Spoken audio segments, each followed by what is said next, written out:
अस्सलाम वालेकुम। आप लोग देख रहे हैं प्रोग्राम सुबह बखैर पाकिस्तान और मैं हूं सामिया राशिद। आप सबको बहुत बहुत सुबह बखैर, गुड मॉर्निंग। कैसे हैं आप लोग और कैसा गुजर रहा है आपका दिन? हमेशा की तरह दुआ करती हूँ कि जहाँ कहीं हो खैरियत से और हमारा शो वॉच कर रहे हो। बिल्कुल खैर व आफियत की दुआ मांगना जी ज़रूर चाहिए। सुबह उठ के सबसे पहला काम जो होता है, जो पॉजिटिविटी की तरफ हमने मूव ऑन करना होता है, वो दुआ के साथ किया करें, क्योंकि ये जो इम्पैक्ट होता है ना आपकी लाइफ पे, आपकी लाइफ पे और आपके आपके एवरीथिंग, आपके काम पे, हर चीज़ पे, इसका अलग ही आप वो देखेंगे।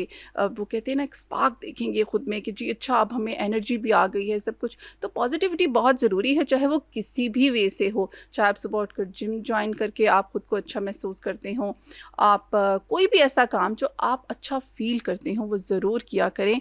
और इसके साथ ही हम अपने शो की तरफ मूव ऑन करते हैं। और हमारे साथ मौजूद हैं ज़ूम पर डॉक्टर मरियम शब्बीर, जो कि माहिर मौसमियात हैं। उनसे मौसमियात, जो क्लाइमेट चेंज है, उस हवाले से भी बात करेंगे, क्योंकि ये एक बहुत बड़ा चैलेंज बन चुका है पाकिस्तान के लिए भी। अस्सलाम वालेकुम। जी, वालेकुम सलाम। कैसी हैं आप? मैं बिल्कुल ठीक अल्हम्दुलिल्लाह। अच्छा डॉक्टर मरियम, जैसे कि हम सभी जानते हैं, इट्स अ ग्लोबली प्रॉब्लम, और आप कह सकते हैं कि अब तो पूरी दुनिया इसको फेस कर रही है। लेकिन वो कंट्रीज़ जो ज़्यादा अफेक्ट हो रही हैं उनमें पाकिस्तान भी है, क्योंकि वो ऑलरेडी एक डेवलपिंग कंट्री है, एग्रीकल्चर पे डिपेंड करता है। तो क्या कहेंगी इस हवाले से? जी, बिल्कुल देखिए जब ग्लोबल वार्मिंग की हम बात करते हैं और अभी इस साल जो काफ़ी ज़्यादा प्रेडिक्शंस हो रही हैं, जो यूनाइटेड नेशन की एक रिपोर्ट ने भी वार्न किया है कि जून से लेके जो है वो एल नीनो वाली कंडीशंस जो है वो डेवलप हो रही हैं और ये पैसिफिक ओशन में जब सी सरफेस टेम्परेचर बहुत बढ़ जाता है, तो उसकी वजह से फिर होगा ये कि साल के आखिर से लेके अगले साल तक जो है वो बहुत ज़्यादा गर्मी और बहुत एक्सट्रीम किस्म के वेदर पैटर्न्स आपको देखने को मिलेंगे। और उसी का इम्पैक्ट आप देखेंगे बाकी दुनिया के साथ-साथ पाकिस्तान के ऊपर भी डेफ़िनिटली होगा। एल नीनो की जो कंडीशंस अभी तक जो डिफरेंट रिसर्चेज़ सामने आ रही हैं, उससे डेवलप होंगी और उसमें जो है वो आप देखें कि बारिशें जो है वो आपकी कम होंगी। बहुत ज़्यादा आपकी हीट वेव्स बढ़ जाएँगी, प्रोलॉन्ग्ड होंगी और इंटेंस किस्म की होंगी और हीट वेव्स की वजह से जो आपके ग्लेशियर्स हैं, उनकी मेल्टिंग जो है वो तेज़ी के साथ स्टार्ट हो जाएगी, जो कि अभी भी हो रही है। एनडीएमए ने जो है वो टोटल आपकी 33 झीलें ऐसी हैं जिनको बहुत वल्नरेबल करार दिया है कि दर्जा हरारत बढ़ने की वजह से उन झीलों के फटने का खतरा होता है और फटने की वजह से जो ग्लेशियर लेक आउटबर्स्ट फ्लड्स जिनको हम बोलते हैं नॉर्दर्न एरिया में, वो होते हैं और फिर वो डाउन स्ट्रीम जो हमारी कम्युनिटीज़ हैं, डाउन स्ट्रीम जो इलाके आएँगे, ऑफ कोर्स उनको भी वो मुतासिर करेंगे। इसी तरह आप देखें कि सदर्न पंजाब और बलूचिस्तान और सिंध के कुछ इलाके ऐसे हैं जहाँ पर आपको जो है वो ड्राउट लाइक कंडीशंस देखने को मिलेगी, यानी कि वाटर स्कैर्सिटी का खतरा। इवन जो आपके शहर हैं वहाँ पर भी जो है वो कराची में तो हमेशा होता ही होता है, लेकिन आपको बाकी शहरों में भी देखने को मिलेगी क्योंकि हमारे यहाँ जो वाटर स्टोरेज है, उस पे कोई बहुत ज़्यादा पानी की ज़ख़ीरा अंदोज़ी पे काम नहीं हुआ। कम्युनिटीज़ को बहुत ट्रेन नहीं किया जाता कि किस तरह से रेन वाटर हार्वेस्टिंग से पानी बचा सकते हैं या सेव कर सकते हैं या फिर जो बारिशें होती हैं या जो दरियाओं से पानी आता है, उसको किस तरह से हम महफूज़ कर सकते हैं।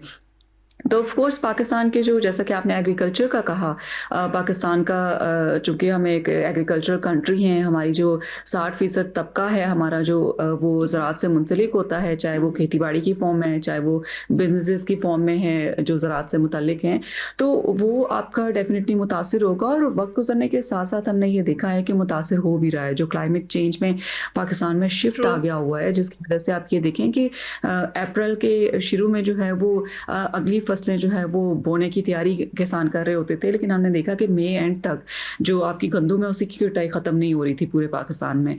तो ये एक आपका क्लाइमेट चेंज की वजह से शिफ्ट आ गया हुआ है। एक्सट्रीम हीट वेव्स की वजह से आपके जो एग्रीकल्चर की जो यील्ड होती है जो पैदावार होती है वो आपकी कॉम्प्रोमाइज़ हुई है, वो आपकी मुतासिर हो रही है और साथ ही साथ आपके चूँकि वाटर स्कैर्सिटी के जो मसले हैं, कम पानी के मसले हैं या आपके जो हीट वेव्स के मसले हैं, उसकी हुँ, वजह हुँ। से भी आपकी जो सीड की क्वालिटी है ज़राअत में, वो भी आपकी मुतासिर होती जा रही है। लेकिन ये सिर्फ़ एक ज़राअत पे असर मैं आपको बता रही हूँ सेहत पे भी इसका काफ़ी ज़्यादा बुरा असर पड़ता है क्लाइमेट चेंज की डेफ़िनिटली। वजह से। आपकी इकॉनमी मुतासिर होती है, आपकी बहुत ज़्यादा यानी कि क्लाइमेट चेंज के जो इम्पैक्ट पाकिस्तान पर हैं, वो क्रॉस सेक्टोरल किस्म के आपको मिलते हैं। किसी एक हम ये नहीं कह सकते कि तबका ज़िंदगी का ऐसा है जिसको सिर्फ़ मुतासिर करेगा और बाकी बचे रहेंगे, बल्कि हर तबकात को जो है वो मुतासिर करता है और हर बंदे को मुतासिर करता है ये। बिल्कुल ऐसे ही है आप, लेकिन इसमें देखिए काफ़ी हद तक हमारा अपना हाथ भी होता है, क्योंकि जैसे आप डिफ़ॉरेस्टेशन को देख लें, वो कितनी तेज़ी से हो रही है, जबकि अब उस पे कंट्रोल होना चाहिए। तो आप माशाल्लाह बहुत सारा काम कर रही हैं। आई थिंक आप किसी कमेटी की या किसी की मेंबर भी अभी आप बता रही थी। तो आपने कभी इस हवाले से या रिगार्डिंग दैट आपने ये इशू रेज़ किया है कि यहाँ पर एटलीस्ट आप इस्लामाबाद की एग्जांपल ले लें, यहाँ पर पहले कितनी ग्रीनरी थी, अब उसको उसकी जगह सोसाइटीज़ ने और बहुत सारे ऐसे काम हो रहे हैं जो कि नहीं होने चाहिए। तो वो लैंड जो है, जो हमारा ग्रीन एरिया था, ग्रीन बेल्ट्स थी, वो भी ख़त्म हो गई हैं। तो इसकी वजह से बहुत इफ़ेक्ट आ रहा है, और आप ये देखिए, जब इतना प्रॉब्लम्स हमें फेस करने पड़ रहे हैं, तो अब हमें कंट्रोल करना चाहिए इन क्योंकि डेफिनेटली जब कुदरती आफात आती हैं तो हम उनको कंट्रोल नहीं कर पाते, लेकिन इन चीज़ों को कंट्रोल कर सकते हैं किसी हद तक। तो इस हवाले से क्या कहेंगी आप? जी, देखिए ये जो क्लाइमेट डिज़ास्टर्स या ये जो आफ़ात आ रही हैं, मेरा ख़्याल है कि इनको अब कुदरती नहीं कहना चाहिए। ये अब कुदरती नहीं रही हैं, क्योंकि इंसानों की इंटरवेंशंस की वजह से, इंसानों की एक्टिविटीज़ की वजह से, इंडस्ट्रीज़ के एमिशंस की वजह से ये अब ह्यूमन मेड हो गई हैं, यानी कि इंसानों की वजह से ये सारी अब हो रही हैं। कुदरती तो सन 1800 से पहले जो है वो हुआ करती थी, जब आपकी इंडस्ट्रियल रेवोल्यूशन स्टार्ट नहीं हुई थी, जब फॉसिल फ्यूल एमिशंस आपके स्टार्ट नहीं हुए थे। जहाँ तक बात है कि पाकिस्तान में जो है वो गवर्नेंस के चैलेंजेस जो है वो काफ़ी ज़्यादा हैं। आप ये देखें कि एक तो आपके इंटरनेशनल और रीजनल फैक्टर्स होते हैं जो कि आपके क्लाइमेट चेंज के सबब बनते हैं, और बहुत ज़्यादा आपके जो फैक्टर्स होते हैं कंट्रीब्यूट कर रहे होते हैं वो आपके डोमेस्टिक फैक्टर्स होते हैं, जिसमें से एक आपने पॉइंट आउट किया कि ये जो डिफॉरेस्टेशन करते हैं हम, चाहे वो नेशनल पार्क के एरियाज़ में हम कर रहे होते हैं, आग लगा के या टिम्बर माफिया लकड़ी काट के कर रहा होता है, जैसा कि पाकिस्तान के पंजाब के जिस इलाके से मैं हूँ, कोहोटा से, वहाँ पे भी इस वक्त जो है वो कुछ अनासिर ने जो है वो जंगलों में आग लगा दी हुई है, जिसकी वजह से ताकि वो लकड़ी जो है वो बहाना बना के जो है वो लकड़ी काट के बेच सकें। हालांकि वहाँ की जो लोकल कम्युनिटीज़ हैं वो बहुत ज़्यादा जो है ईंधन के इस्तेमाल की लकड़ी नहीं काटती हैं, लेकिन वहाँ पे जो नेचुरल आपका हैबिटेट है, वहाँ पे मोर हैं, जंगली मुर्गे हैं, इस तरह की और भी बहुत सारी हयातियात है, उनको भी काफ़ी ज़्यादा हर साल नुकसान पहुँचता है। और ये सिर्फ कोहोटा में नहीं हो रहा है, ये आपके पाकिस्तान के बहुत सारे और इलाकों में हो रहा है, गिलगित बल्तिस्तान में हो रहा है, सवात में हो रहा है, राइट। केपी के काफ़ी इलाकों में आपका हो रहा है, मैंग्रोव कवर आपका कराची में तेज़ी से रिमूव हो रहा है। तो एब्सोल्युटली ये जो हमारे पास टिम्बर माफिया हैं, इनको भी कंट्रोल करने की ज़रूरत है। हमारे पास लॉज और पॉलिसीज़ मौजूद हैं, उसको इम्प्लीमेंट करने की ज़रूरत है। हमारे पास फॉरेस्ट लॉ है, जिसके अंडर जो है वो आपके फॉरेस्ट गार्ड्स जो है वो अपॉइंट होने चाहिए। हमने ये भी देखा कि पिछली दहाई में इस्लामाबाद में जो है वो फॉरेस्ट गार्ड जो है वो चंद ही आपको मिलते हैं इस्लामाबाद के फॉरेस्ट में। तो वहाँ पर भी जो है वो एक फॉरेस्ट गार्ड ने प्रोटेक्ट करने की कोशिश की कि लकड़ी नहीं काटनी, तो उनको कत्ल कर दिया गया था। तो ये सिक्योरिटी फॉरेस्ट गार्ड्स की बहुत ज़रूरी है, क्योंकि जो टिम्बर माफियाज़ हैं ये बहुत ज़्यादा स्ट्रॉन्ग होते हैं और आपकी ज़िंदगी को ख़तरात होते हैं, और ये हुकूमत ही इनके खिलाफ जो है वो लॉगिंग जो ये लोग करते हैं सख्त एक्शन ले सकती है। साथ ही साथ आप ये देखें कि जो प्राइवेट हाउसिंग सोसाइटीज़ होती हैं या कोई भी डेवलपमेंटल प्रोजेक्ट होता है, इसमें इन्वायरमेंटल इम्पैक्ट असेसमेंट जो है एक बेसिक रिक्वायरमेंट है, ये आपका कानून है इन्वायरमेंटल प्रोटेक्शन एक्ट के अंदर कि ये आपको करना ही करना है। अनफॉर्चुनेटली पाकिस्तान में डेवलपमेंटल प्रोजेक्ट्स या प्राइवेट हाउसिंग सोसाइटीज़ में ये एक डॉक्यूमेंट बन के रह गया हुआ है, ये एक फॉर्मेलिटी बस बन के रह गई हुई है। और जो हमारे इन्वायरमेंट डिपार्टमेंट्स होते हैं जिनका काम होता है कि असेसमेंट आपने की है, आपने चेक किया है कि कितना ग्रीन कवर जो है वो होना चाहिए, एक प्राइवेट हाउसिंग सोसाइटी बन रही है, तो उसमें देखा नहीं जाता है कि ग्रीन कवर जो है एक प्राइवेट हाउसिंग सोसाइटी ने किया या नहीं किया। और अगर किया भी है तो ये देखना ज़रूरी है कि आप ये देखें कि बहुत एलीट किस्म की आपकी प्राइवेट हाउसिंग सोसाइटीज़, बड़ी अच्छी किस्म की, उनके बड़े अच्छे नाम हैं, राइट।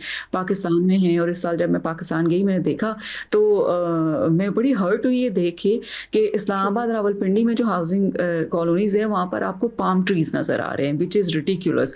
कि आप देखें कि इस्लामाबाद और जो पंजाब बिल्कुल का सही। लोकल क्लाइमेट है उसके मुताबिक आपको पीपल्स, शीशम, धरेक ये वाले दरख्त आपको लगते हैं। ये पाम ट्रीज़ या मैंग्रोव्स या इस तरह की जो स्पीशीज़ हैं ये आपके सिंध के इलाकों के लिए, वहाँ के मौसम के लिहाज से बेहतर होती हैं। और ये जो लोकल स्पीशीज़ होती हैं, ख़ासतौर पर प्लांटेशन ड्राइव जो पाकिस्तान में गवर्नमेंट्स की तरफ से भी इस वक्त चल रही है, उसमें भी हम ये देखते हैं कि जो पर्टिकुलरली इन्वायरमेंट डिपार्टमेंट्स हैं उनको कोई मुल्क अगर दे देता है या कोई और सेक्टर एक ख़ास किस्म का आपको मुफ्त के पौधे देख लेता है, तो वो फिजिबिलिटी चेक करते ही नहीं है कि एक लोकल इलाके के हिसाब से एक लोकल वेजिटेशन है जो हम प्लांट करने जा रहे हैं या नहीं, बल्कि वो आंखें बंद करके अंधाधुंध जो है वो ब्यूटिफिकेशन के नाम पर गलत स्पीशीज़ जो है वो करते हैं। उससे होता ये है कि वक्त के साथ साथ आपकी हनी बीज आपके हीट वेव्स की वजह से भी कम हो रही हैं, लेकिन जो आपकी राइट वेजिटेशन नहीं है उसकी वजह से आपकी हनी बीज जो है वो गायब होती जा रही हैं, आपके जुगनू गायब होते जा रहे हैं।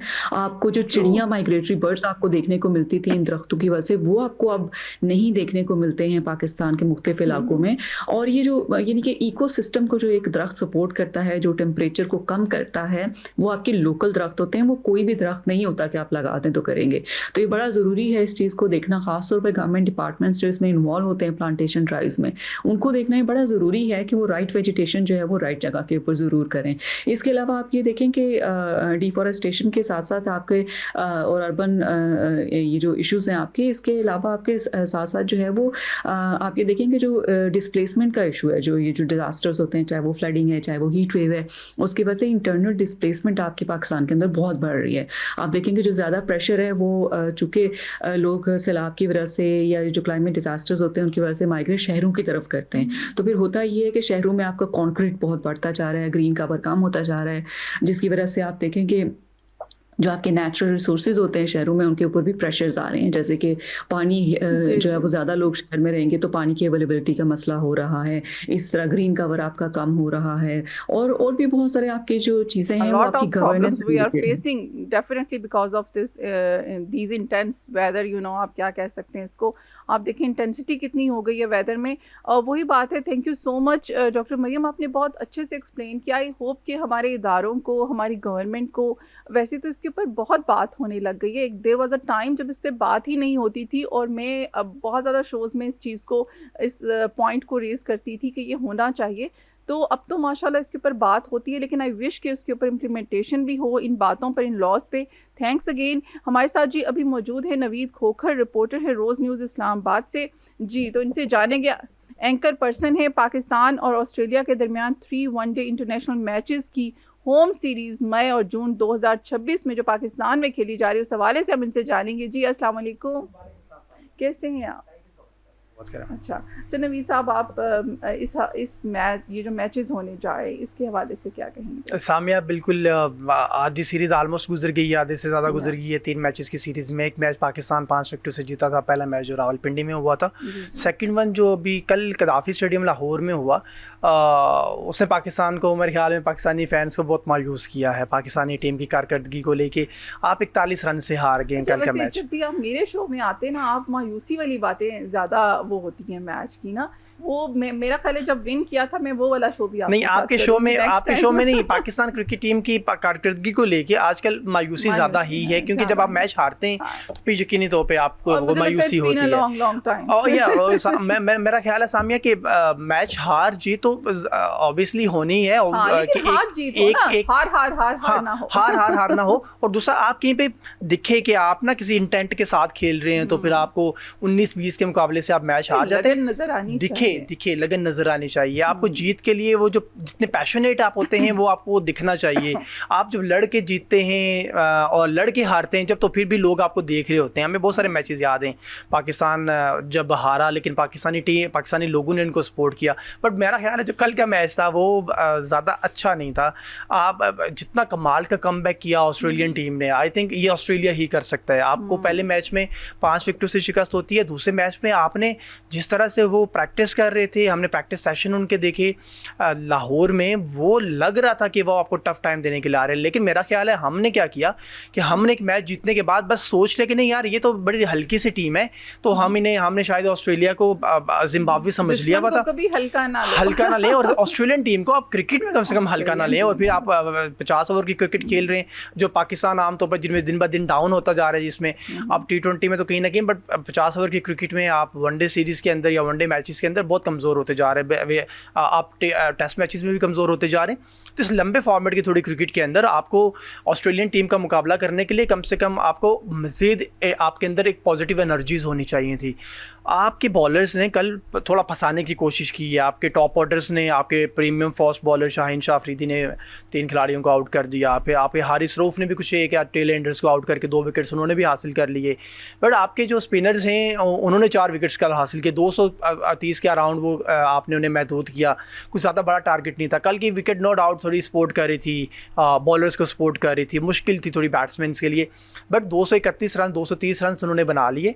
और आप के जब जब बैटिंग आई तो मेरा ख्याल है कि आपके हाथ पांव फूले हुए थे।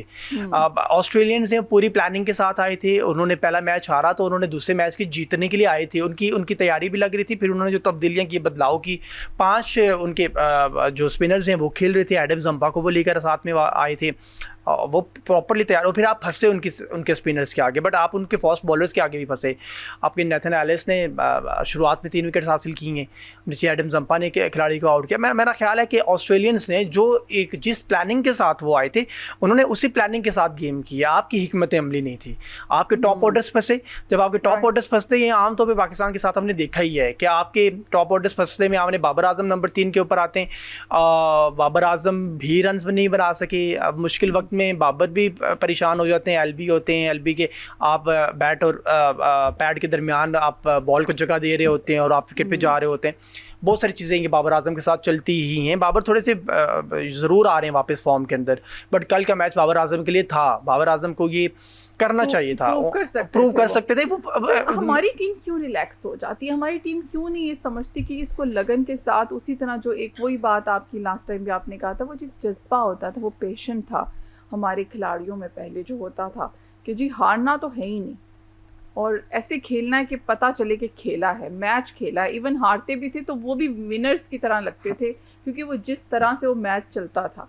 तो ये अब क्यों आप, क्योंकि आप इतने एक्सपर्ट भी हैं, कोच भी हैं और बहुत अच्छे से एनालिसिस भी करते हैं इसका, तो क्या समझते हैं क्या वजह है कि बाबर आजम खुद को प्रूव नहीं करता? अच्छा, ये सामिया आपके सवाल के 2 हिस्से में, एक बाबर आजम पे भी बात करता हूँ, बट आपने बात की कि हमारे यहाँ वो लगन क्यों नहीं है। आप मेरे ख्याल इसकी बहुत सारी वजूहात हैं। हम अगर इसी सीरीज़ पे बात करें, 3 मैचेस की सीरीज़ है ऑस्ट्रेलिया के साथ, और हमें ऐसा लगा था या ऐसी खबरें आ रही थी कि रोहेल नज़ीर हैं जो वो इस्लामाबाद से खेलते हैं आमतौर पे, तो वो आ रहे होंगे पहले ओडीआई मैच के अंदर, दूसरी ओडीआई। लेकिन पहला जब ओडीआई मैच हुआ तो वहाँ पे रोहेल नज़ीर की जगह हमने गाजी वोरी को देखा। यहाँ पे बहुत सारे प्लेयर्स ऐसे हैं जिनको पता होता है कि हमने ये मैच नहीं तो अगले मैच में हमें हटा दिया जाएगा, अगला मैच तो अगले मैच में हमें हटा। कुछ प्लेयर्स को सर्टिफिकेट्स मिले हुए, लाइक शादाब खान के उनके सुसर हैं, वो क्रिकेट के अंदर मौजूद रहे, तो वो उनको सर्टिफिकेट है। आप परफॉर्म करेंगे, आप नहीं करेंगे। आप जब परफॉर्म नहीं करेंगे, आप टीम के अंदर होंगे, जब आप परफॉर्म करेंगे तो आप कैप्टनसी के लाइन में लगे हुए होंगे। यहाँ तो ये कंडीशन है इस टीम के अंदर या पाकिस्तान क्रिकेट बोर्ड के अंदर कि शादाब खान जब परफॉर्म करेंगे तो वो खेलेंगे, वो नहीं परफॉर्म करेंगे वो तब भी खेलेंगे, लेकिन जब वो थोड़ा सा ज़्यादा परफॉर्म कर लेंगे तो फिर वो कैप्टनसी के उम्मीदवार बन जाते हैं। तो यहाँ पे कुछ इस तरह के प्लेयर्स हैं, कुछ इस तरह के प्लेयर्स हैं जिनको हर वक्त ये होता है कि हमने ये मैच नहीं अच्छे से खेला तो हमें आउट कर दिया जाएगा। एक तो ये जो अनसर्टेनिटी है टीम के अंदर, ये प्रॉब्लम कर रही है कि आपकी ज़्यादा अच्छी परफॉर्मेंसेज नहीं आ रही है, नंबर 1। नंबर 2, गैर ज़रूरी मैनेजमेंट के प्रेशर, यूनिटी भी नहीं है। यूनिटी आप थोड़ी सी बेहतर हुई है मेरा ख्याल है। अब हम पिछले थोड़े से 3-4 सालों में देखें तो मेरा ख्याल है पहली बार ही यूनिटी थोड़ी सी बेहतर हुई है, बट ये प्रॉब्लम भी है। यूनिटी के साथ ही आप विन कर सकते हैं, ये प्रॉब्लम है। अब बहुत सारे लोगों को शाहीन शाह अफरीदी की कैप्टनसी से इस वक्त भी प्रॉब्लम है टीम के अंदर। मुझे बताएं, जब आप कैप्टन के ऊपर, कैप्टन आपसे, आप कैप्टन के साथ खुश नहीं है। अब पिछले दिनों में खबर आ रही थी कि शाहीन शाह अफरीदी अपने कोच उमर गुल के साथ, वो दोनों आपस में एक दूसरे के साथ लाइज ऑन में नहीं है, वो बातचीत नहीं करते प्रॉपरली। मुझे बताएं, जब इस तरह की कंडीशन होगी, कोऑर्डिनेशन ही नहीं होगी टीम की, फिर आपने क्या करना है? हम विन कर फिर आप प्लेयर्स को कह देते हैं आपने परफॉर्म करना है, नहीं करना तो बाहर बैठना है। तो यार वो प्लेयर है, वो उसकी मेंटालिटी के आप वो खेलने के लिए जा रहा है, तो आप उसको क्या कह रहे हैं?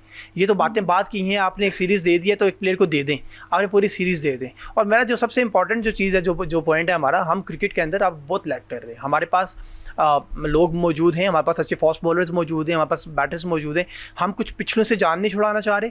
हम नए को ले आते वक्त ये समझते हैं कि शायद हम उसके ऊपर एहसान कर रहे हैं, उसको लेकर आ रहे हैं। हम उसे बकअप नहीं करते, हम उसे पॉजिटिव एनर्जीज नहीं देते, हम उसे प्रॉपरली वो जो हमारी कोचिंग होती थी वो अब नहीं होती है, हमारे फिटनेस के स्टैंडर्ड्स वो अब नहीं रहे।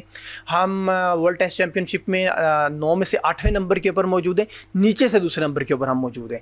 आप ओडीआईज़ के अंदर अपनी परफॉर्मेंस देख लें, आप T20 के अंदर अपनी परफॉर्मेंस देख लें, आप कहीं पर भी दूसरे तीसरे नंबर, पहले नंबर के ऊपर मौजूद नहीं है। तो मेरे ख्याल है ये सारी चीज़ें मैटर कर रही होती हैं। फिर आप जब पहला मैच जीतते हैं तो आप बड़े पॉजिटिव एनर्जी के साथ जा रहे थे, आप में कल वो एनर्जी दिखी ही नहीं है। तो वो ये बड़ा स्ट्रेंज है जो कल हुआ। अच्छा, सीरीज का तीसरा मैच कल कज़ाफ़ी स्टेडियम में होने जा रहा है, उसके हवाले से क्या मेरा ख्याल है अब इस वक्त ऑस्ट्रेलियन टीम है वो ज़्यादा बेहतर पोजीशन में मौजूद है। एक मैच उन्होंने जीता, एक पाकिस्तान ने जीता, बट ऑस्ट्रेलियन ने सेकंड जो मैच जीता वो इसी ग्राउंड के ऊपर जीता, लाहौर में। और लाहौर की कंडीशन भी उनको समझ में आ गई है, लाहौर की पिचेस है जो वो पिच भी उनको समझ में आ गई है, किस तरह की गेम अगली हो सकती है। वो देखें ऑस्ट्रेलियंस हैं वो पूरी मेहनत के साथ आते हैं, उनका नेशनल गेम है, वो उसको नेशनल गेम की तरह खेलते हैं।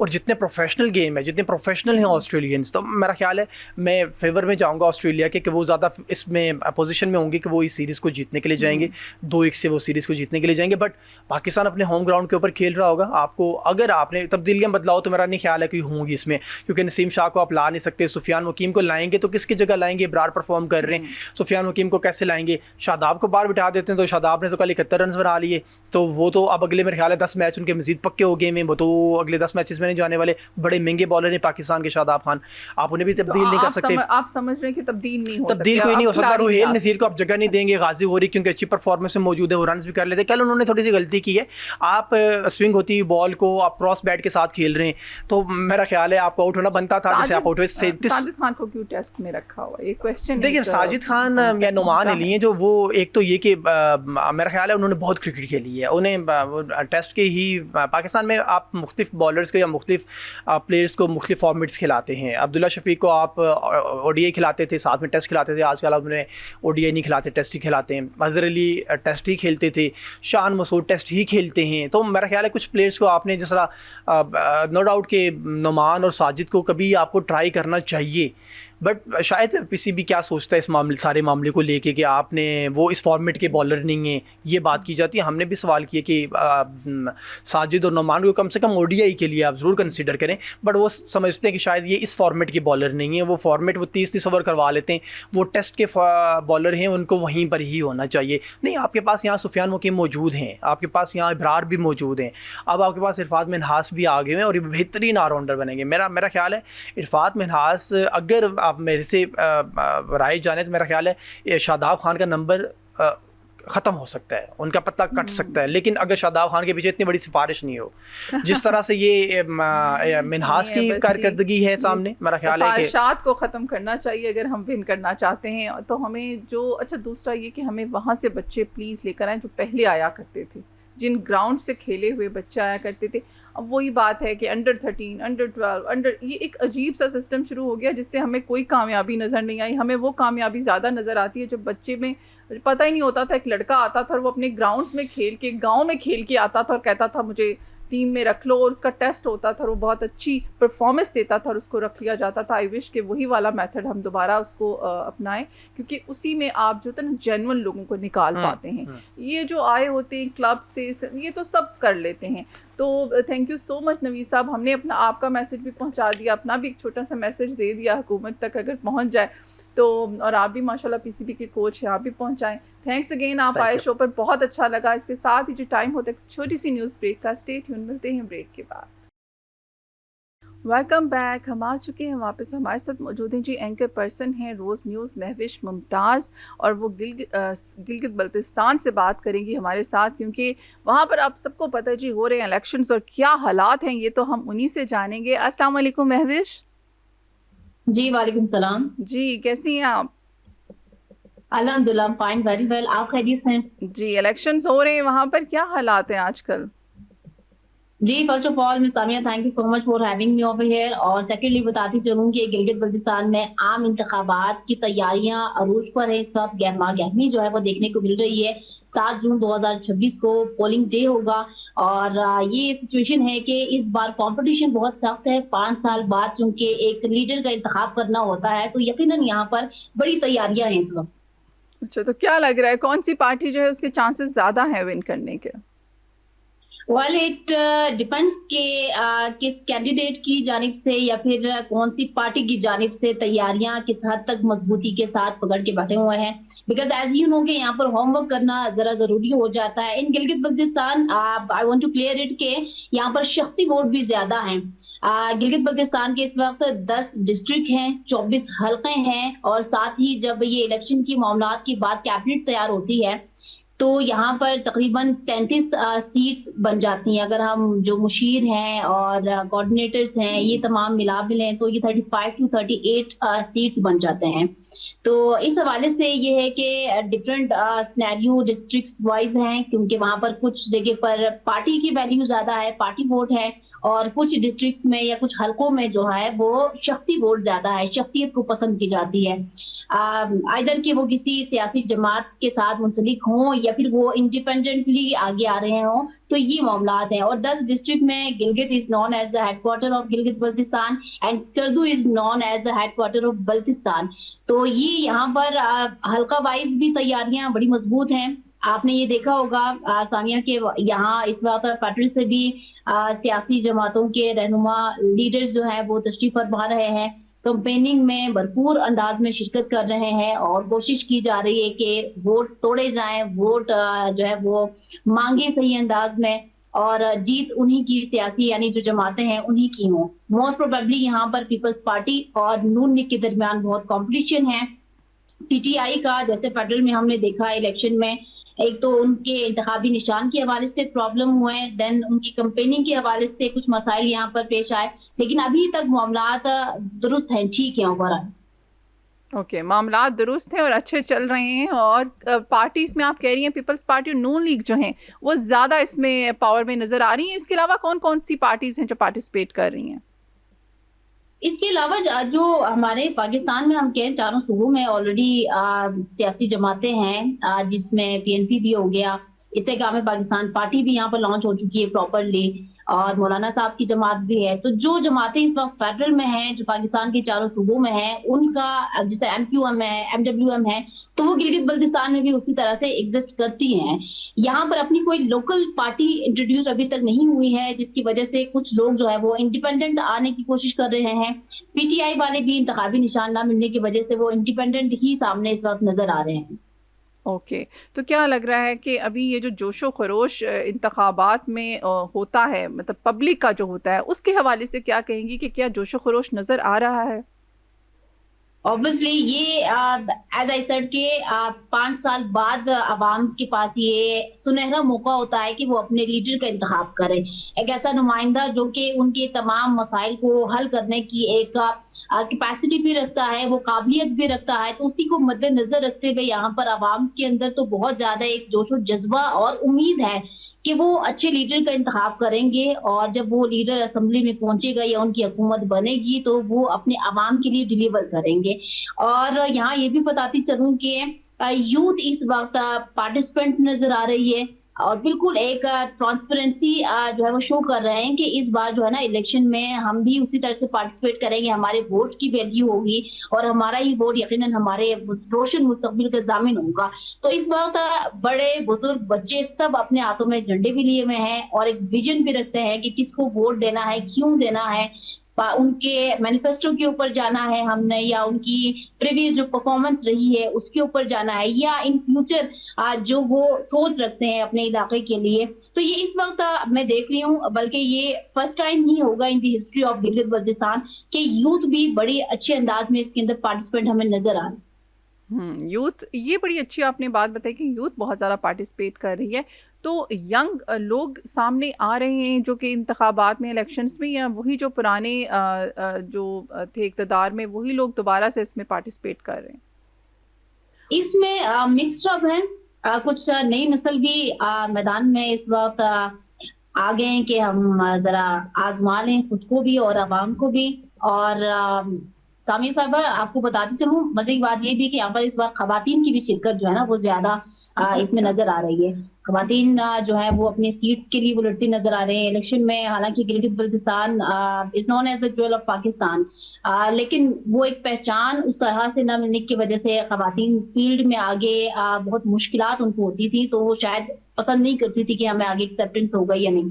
बट अल्हम्दुलिल्लाह आज की डेट की, आज की तारीख का अगर हम जिक्र करें तो हर फील्ड में, हर डिपार्टमेंट में गिलगित बल्तिस्तान की खवातीन, जो यंग जनरेशन में जो लड़कियां हैं वो आगे आती नजर आ रही हैं। और इसी तरह से सियासत में भी अब खवातीन का किरदार अहम और नुमाया होता जा रहा है। तो खवातीन भी आज है वो मैदान में आ चुकी है, अपने अपने सीट्स के लिए फॉर्म्स भी सबमिट कर चुके हैं, इलेक्शन की बाकायदा कंपेनिंग भी हो रही है। तो ये एक बड़ी अच्छी चीज जो है मैंने यहाँ पर आके देखा है। और 10 डिस्ट्रिक्ट में चूंकि विजिट करना होता है, 24 हल्के हैं जैसे मैंने बताया पहले भी, तो अभी तक तो मेरे 3 डिस्ट्रिक्ट्स रहते हैं जहां मैंने जाना है और वहां पर जरा सियासी मामलात, अवामी मामलात देखेंगे कि क्या सूरत हाल है मौजूदा, और वहां पर शख्सी वोट की अहमियत ज्यादा है या पार्टी वोट को ज्यादा फोकियत दी जाती है, खवातीन के किरदार को किस तरह से सराहा जाता है। 3 डिस्ट्रिक्ट अभी पेंडिंग पे हैं, बाकी I have covered properly. That's great कि खवातीन जो हैं वो पार्टिसिपेट करी हैं, वो भी हमारे गिलगित बल्तिस्तान से। मैं भी आप भी वहाँ हैं, आप किस पार्टी को वोट देने वाली हैं? A very tricky question from you. I wasn't expecting this from you, but मैं आपको बताती चलूंगी। मेरे साथ मेरी तो खैर पूरी टीम है, along with my father, तो उनका वोट यहाँ पर है और आफ्टर 27 इयर्स वो अपना वोट यहाँ पर कास्ट करेंगे। तो उनका भी मैंने यही देखा है कि वो शख्सियत की तरफ जा रहे हैं और शख्सी पसंद है उनकी, तो उनका भी यही कहना है कि हम जो मुझे पसंद है शख्स, तो मैं शख्सी वोट को अहमियत दूंगा। मेरा वोट चूंकि इस्लामाबाद में ही है, तो हम तो तभी आप लोगों के साथ उधर ही वोट देते हैं और लास्ट में किसको वोट दिया था। अच्छा, चले ये बड़ी अच्छी बात है कि एटलीस्ट जो सारे लोग हैं ना, उनका देखिए वोट के बगैर तो कोई विन नहीं कर सकता, और वोट का जो हक है वो सबको हासिल है, और उसी से हमें पता चलेगा कि असल हकदार कौन होता है। तो पब्लिक को ज़रूर आगे आना चाहिए। ये नहीं है कि जी जैसे हमने देखा कई दफ़ा ऐसे होता है कि लोग कहते हैं जी हम क्यों वोट दें, या ऐसी सिचुएशन हो जाती है कि आप इंटरव्यू लें लोगों से तो वो कहते हैं नहीं वोट हमने नहीं देना, या वो जो शौक होता है वोट देने का वो भी ख़त्म होता है समटाइम्स। तो क्या ऐसी सिचुएशन देखी है आपने वहाँ पे कि लोगों में है, लोग कह रहे नहीं जी हम वोट देंगे, हमारा हक है? यहाँ पर तो मैं देख रही हूँ कि फिलहाल इस बार चूंकि कंपटीशन सख्त है, गिलगित बल्तिस्तान और आजाद जम्मू कश्मीर का सिनेरियो ऐसा होता है कि ये फेडरल को देखते हैं कि पाकिस्तान में फेडरल में किसकी हुकूमत बनी हुई है, क्योंकि यहाँ पर इलेक्शन की जो टाइमिंग्स है वो पाकिस्तान के टाइमिंग्स के साथ मैच नहीं करती हैं। आफ्टर 2 or 3 years जो है ना इलेक्शंस होते हैं, तो जो हुकूमत इस वक्त फेडरल में होगी उसी को देखा जाता है। इससे कबल हमने ये देखा था कि तहरीक इंसाफ की हुकूमत थी फेडरल में, तो इस वजह से गिलगित बल्तिस्तान में भी बनी और आजाद जम्मू कश्मीर में भी बनी। अब प्रॉब्लम ये है कि पाकिस्तान में भी और फेडरल में भी वाजिया नहीं है सूरत हाल की हुकूमत किसकी है। कोalition गवर्नमेंट है, वहां पर भी इत्तेहाद के तहत जो है वो आपको पता है सियासी जमातें वहां पर तशरीफ फरमा है, मुस्लिम लीग नून के हैं, पीपल्स पार्टी के हैं और JUIF के हैं। तो यहाँ पर अभी मुश्किल सूरत हाल ये है कि क्योंकि वाजिया तौर पर नहीं पता चल रहा है कि भाई अब किसकी हुकूमत हमने बनानी है अवाम ने, और किसको हम वोट दें, या फेडरल में कौन बैठा हुआ है, किसकी ज्यादा अहमियत है। सो इस बार बड़ा न्यूट्रल सा मामला है। अब तमाम कैंडिडेट जो है वो अपनी काबिलियत के बिहाफ पर ही जीतेंगे, वोट अगर उनको पड़ते हैं तो वही जो है वो सीट विन करेंगे। इस बार ऐसा नहीं होगा कि फेडरल में अगर PTI की हुकूमत है तो GB में भी 80 to 90% PTI की बनेगी, या फेडरल में अगर नून लीग की है तो यहाँ भी नून लीग की बनेगी, या पीपल्स पार्टी की है तो यहाँ भी पीपल्स पार्टी की बनेगी। तो ये वाला सिनेरियो इस बार नहीं है। तो इस हिसाब से लोगों की कोशिश ये है कि हम अपने वोट का इस्तेमाल करें, इस बार वोट जाया नहीं करना है। बैक इन 2020 नवंबर में जब इलेक्शन हुए थे तो मैं दोबारा यहाँ पर इलेक्शन की कवरेज के लिए थी, और यहाँ पर फिर लोगों का ये था कि भाई वोट की अहमियत नहीं है, अब जो पार्टी उधर ऑलरेडी हुकूमत में बैठी हुई है तो यहाँ भी ऑटोमेटिकली वो पार्टी ही जीतेगी और हुकूमत बना लेगी, तो हमारे वोट की अहमियत नहीं है, हम वोट को जाया कर देंगे वाली बात थी। लेकिन इस बार वोट अपना वो हक भी इस्तेमाल कर रहे हैं और वोट को प्रॉपरली जिसको जाना चाहिए उस हवाले से प्लानिंग भी यहाँ के लोगों की बन चुकी भी है। ज़बरदस्त महविश, आपने बहुत अच्छे से वहाँ के हालात जो हैं वो दिखाए, और हमें पिक्चर्स में भी नज़र आ रहा है, बहुत अच्छा लग रहा है कि लोग जो हैं बड़े जोशो खरोश के साथ गिलगित बल्तिस्तान में जो है पार्टिसिपेट करते हैं। महविश, आप ख़ुद भी वहाँ हैं और डेफिनेटली आप लोगों से इंटरव्यू भी कर रही होंगी, कुछ ना कुछ पूछ भी रही होंगी, मुख्तलिफ सियासी पार्टीज से भी आप जाकर जो है वो बात कर रही होंगी। तो क्या कोई ऐसा पॉइंट या कुछ ऐसी बात जो आप शेयर करना चाहती हैं जो आपने देखी है, या कोई ऐसा मैसेज जो आप देना चाहती हैं? अच्छा, यहाँ यूथ में ये है कि उनका मुतालबा है कि यहाँ पे लोकल जो है ना वो पार्टीज भी होनी चाहिए ताकि कंपटीशन मजीद सख्त हो जाए। और सेकेंडली यहाँ की असेंबली को उस तरह से बाख्तियार असेंबली नहीं समझा जा रहा है। कहा ही जाता है, स्पेशली यूथ की जानिब से भी, क्योंकि बड़े मैंने यहाँ पे इंटरव्यूज भी किए हैं और वो ऑन ईयर भी हो चुके हैं, तो उनमें मुतालबा यही है कि जब सेटअप दिया गया है तो फिर इसको प्रॉपरली बाइख्तियार बनाया जाए, ताकि तमाम तर फैसले, कानून साजी और भी जो पेश होना है वो कहीं और से डिक्टेशन ना आए।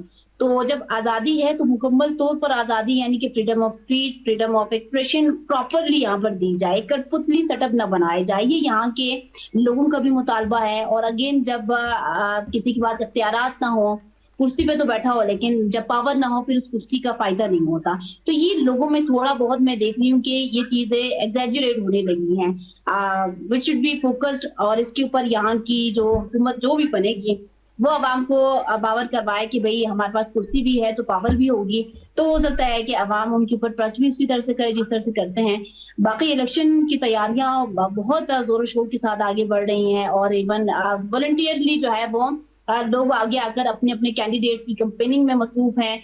तन मन धन देने वाले भी मैंने कुछ मामला देखे हैं कि वो कहते हैं कि हमारा कैंडिडेट जीते या हारे, हमने इनके साथ रहना है। तो ये सिनेरियो है यहाँ का इस वक्त। चलिए, thank you so much Mahvish, आप एंजॉय भी करें और इसको विटनेस भी करें कि किस तरह से इलेक्शंस हो रहे हैं। सकर्दू में हम आपसे दोबारा ज़रूर पूछेंगे जब इलेक्शंस हो जाएंगे।